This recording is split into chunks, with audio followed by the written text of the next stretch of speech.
गोदावरी नदीला आलेल्या पुरानं प्रशासनाचं कुंभमेळ्याचं नियोजन बिघडणार आहे। जुलै महिन्याच्या सुरुवातीला आलेल्या पुरामुळे गोदाघाट संपूर्णतः पाण्याखाली गेला। त्यामुळे गोदाघाटावर सध्या घाट बांधणीचं काम सुरू आहे। या कामांनाही फटका बसलाय। गंगापूर धरणातून 7 ते 8 हजार क्युसेकचा विसर्ग केल्यानंतरही घाट पाण्याखाली जात असल्यानं कुंभमेळा तसाच पाऊस आला तर पर्यायी व्यवस्थाच प्रशासनाकडे नाहीये। 2027ला याच कालावधीत कुंभमेळा भरणार असल्यानं लाखो साधू महंत नाशिकमध्ये असतील आणि त्यावेळी अनेक समस्या उद्भवणार असल्यानं आताच उपाययोजना करण्याचा मानस व्यक्त होतोय। तर या महिन्यात झालेले 2 पावसाकडे केस स्टडी म्हणून बघितलं जात असून प्रशासनाची लिटमस टेस्ट झाल्याचा दावा महापौर हिमगौरी आडके यांनी केलाय।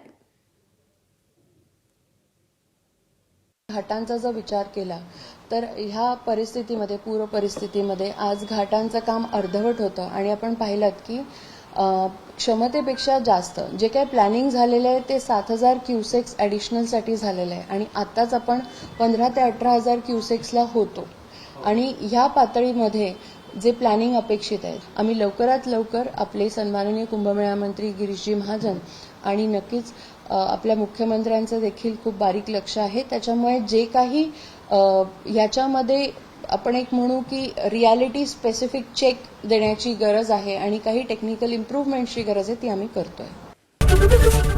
एबीपी माझा, उघडा डोळे बघा नीट।